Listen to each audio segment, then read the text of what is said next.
আসসালামু আলাইকুম। আজকে নিয়ে আসলাম পুঁই শাকের তরকারি, দিব কিছু বেগুনগুলো কিন্তু আমাদের গাছে হয়েছিল, দেখতেই পাচ্ছেন কি সুন্দর সাদা ফক ফকা একদম।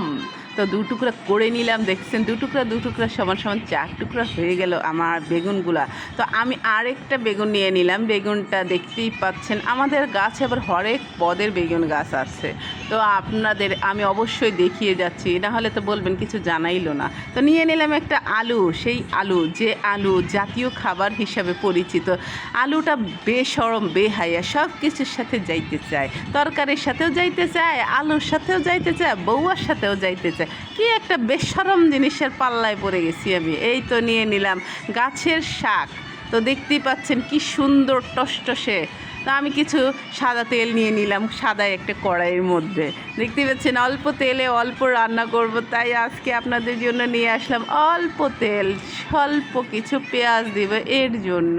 তো সবজির মধ্যে অবশ্যই জানেন অল্প কিছু তেল লাগে আর পেঁয়াজও অল্প লাগে। তো সবজির তরকারির মধ্যে সেই মুহূর্তে আমি আবার হাতছাড়া করে ঢেকে গেলে দিলাম আর একটু তেল। যাক, বিসমিল্লাহ করে ছেড়ে দিলাম একটু পেঁয়াজ। মাশাল্লাহ টস করতেছে একদম গরমে। মাশাল্লাহ হয়ে গেল আমার পেঁয়াজ ভাজা কিছুটা।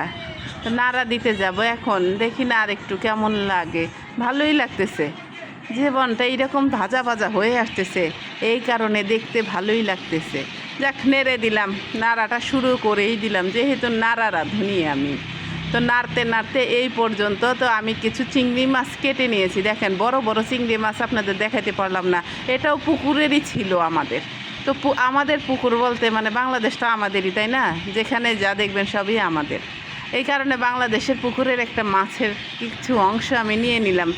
যাক, 1 চামচ লবণ দিয়ে দিলাম। আমি লবণটা পরিমাণ মতো খাই, আবার কেউ কমও খায়, তো আপনারা কম দিলে দিতেও পারেন, বেশিও দিতে পারেন। তো আমি দিয়ে দিলাম নাড়া, যাতে সব দিক দিয়ে গরমটা পরিমাণ মতো আঁচটা পায়, এর জন্য আমি নাড়তেছি। তো নাড়ার মাঝখানে যে আমি আরেকটা নাড়া দিয়ে দিলাম। তো দেখতেই পাচ্ছেন আমার কষানো হয়ে গেছে। পেঁয়াজ মরিচ দেই নাই, যেহেতু এটা শাকের তরকারি। আমি নর্মালি শাক সবজির মধ্যে আমি খুবই মরিচ কম দিই। তো 1 চামচ পরিমাণ হলুদ দিয়ে দিলাম। হলুদটাও আমাদের দেশের, মানে আমাদের বাগানের। যাক, একটু মরিচ দিয়ে দিলাম, মরিচটাও আমাদের দেশেরই। তো দেখতেই পাইতেছেন চিংড়ি মাছগুলো লালুগুলো হয়ে গেছে আমার একটু মশলার স্পর্শ পেয়ে। লালুগুলো চিংড়ি মাছগুলো আমি দিয়ে দিলাম, আরও একটু নাড়াচাড়া করে একটু ভেজে ঠেজে নেব। তারপরে দিয়ে দিলাম বাসার পানি। তো বাসার পানিও আমাদের অনেক সুন্দর পানি। তো সেই পানিটা দেওয়ার পর আমি একটু নেড়ে নিতেছি, খুব সুন্দরভাবে নাড়ানাড়ি হয়ে গেল। মাশাল্লাহ চশমে বা দুধ হয়ে গেল, মনে হচ্ছে যেন চিংড়ি মাছের ঝোল রেঁধেছি। যাক, ঢেকে দিলাম।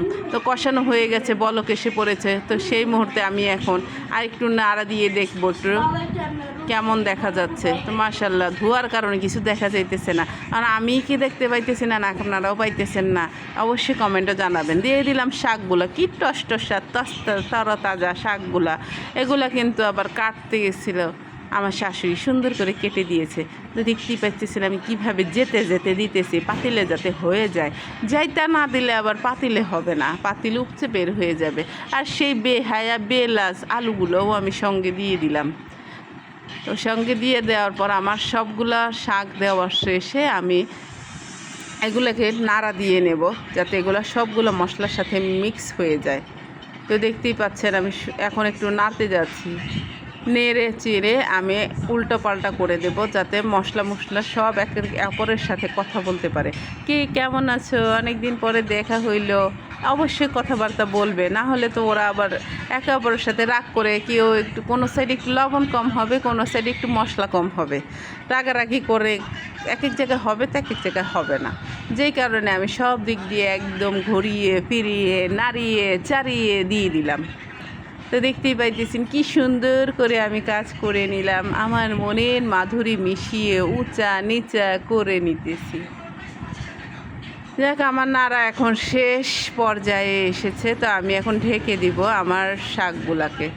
তো আমি শাকগুলো উঠিয়ে দেখতেছি, দেখেন টেনে গেছে সবগুলা শাক, গাছের শাক বলে কথা। এই শাকগুলো আমাদের ছাদ বাগানের শাক ছিল। তো শাকগুলো দেখতে পাচ্ছেন কি সুন্দরভাবে আমি একটু ওই কষিয়ে নিয়েছি, তো শাকগুলো একদম নরম হয়ে গেছে। দেখতে পাইতেছেন আলুই মনে হইতেছে অনেকগুলো, তাই না? আমি কিন্তু বেশি আলু দেইনি, আমি একটা আলু দিয়েছি। আমার ঘরের মধ্যে আলু খুব কম খাওয়া হয়, যে কারণে আমি আলু খুব তরকারির মধ্যে কম দেই। তাও আলুই তাকায় রয়েছে আমার দিকে। দেখেন তো কি একটা ব্যবস্থার কোনো অবস্থা। তো আমার এটা কষানো হয়ে গেলে মানে ডোগাগুলো যেগুলো আছে শাকের, সেগুলো একটু নরম হয়ে গেলে আমি তার সাথে আরও কিছু অ্যাড করব, যেগুলো বাকি রেখে দিয়েছিলাম। তো দেখতেই পাচ্ছেন আমি একটু ভালো মতো নেড়ে নিচ্ছি, বদবদি আসতেছে। তো আমাদের গাছের বেগুনগুলো কিন্তু আমি দিয়ে দিলাম, বলেছি আরও কিছু ইনগ্রিডিয়েন্টস অ্যাড করব, তো অ্যাড করে নিলাম। তো এই যে সাদা সাদা বেগুন, লালচে পিঙ্কিশ কালারের বেগুন, পার্পেল কালারের বেগুন, তো বেগুনগুলো আমি দিয়ে দিলাম। অবশ্যই দেখতে পেতেছেন কি সুন্দর বেগুন দিয়ে দিলাম, হোয়াইট কালার বেগুন দিয়ে দিলাম। আর একটু ইংলিশ না লাগালে হবে নাকি বলেন, শিক্ষিত মানুষ বলে কথা। তো আবার নেড়ে চেড়ে দিতেছি, বেগুনগুলো আবার নরম হয়ে আসতেছে। তো বেগুন কষানোর পরে দেখতেছেন আরও তেনিয়ে গেছে আমার তরকারিগুলা, একদম ঘোলাটে ভাব, ক্লিয়ারভাবে দেখতেই পেতেছি না হয়েছে নাকি হয় নাই, হয়েছে মনে হয়, তাই না? মাশাল্লাহ হয়ে আসতেছে। অনেক কষ্ট করে এই পর্যন্ত আসছে, আরও কষ্ট করতে হবে কিছুটা। এই তো আমার নাড়াচাড়া এখন শেষ পর্যায়ে হয়ে আসতেছে, আমি আবারও নেড়ে দিতেছি, নাড়াচাড়া করে উপর নিচ আগে পিছে সব করে দিলাম। তো পানিটা একটু কমে আসলে আমি এগুলার ভালো মতো নেড়ে চেড়ে ঢেকে দেব, যাতে আর একটু ভাপে বেগুনগুলো সুন্দর মতো কষে নরম হয়ে আসে। নরম হয়ে আসলে আমি পরে এটার মধ্যে পানি অ্যাড করব। এর জন্য আমার একটু লবণটা কম হয়েছিল, এর জন্য আমি আবার লবণ দিয়ে দিলাম। যেহেতু আমি বলেছি আমি পরিমাণ মতো লবণ খাই, তো আমার ফ্যামিলিতে লবণটা একটু কম খায়, সেই কারণে আমি আমার আন্দাজে না একটু কমই দিয়েছি। আবার দেখেন ধোয়ার কারণে আমি কিছু দেখতেই পাইতেছি না। দেখেন তো কি সুন্দর একটা তরকারি নষ্টাশা করে একটা রান্না করলাম, তরকারি ধোয়ার জ্বালা কিছু দেখতেই পাইতেছি না, খালি ধোয়া আর ধোয়া। এই তো দেখেন আমি নেড়ে চেড়ে আগে পিছে করে নিতেছি, তরকারিটা একদম শেষ পর্যায়ে এসে পড়েছে। তরকারিটা দেখতে যেরকম লোভনীয় হয়েছে, খেতেও কিন্তু অসাধারণ হয়েছিল। তা আমি এখন দেখতেই পাচ্ছেন তরকারিটা শেষ পর্যায়ে, আমি এখন নামিয়ে ফেলার আগে আবার একটু দেখাই নিতেছি, আবার বলবেন তো দেখাইলাম না। এই তো আমার তরকারিটা শেষ পর্যায়ে হয়ে গেছে, আবারও সেই ধোয়ার কারণে আমি যে কি করব, শেষ প্রান্তে আমার তরকারিটা হয়ে গেছে।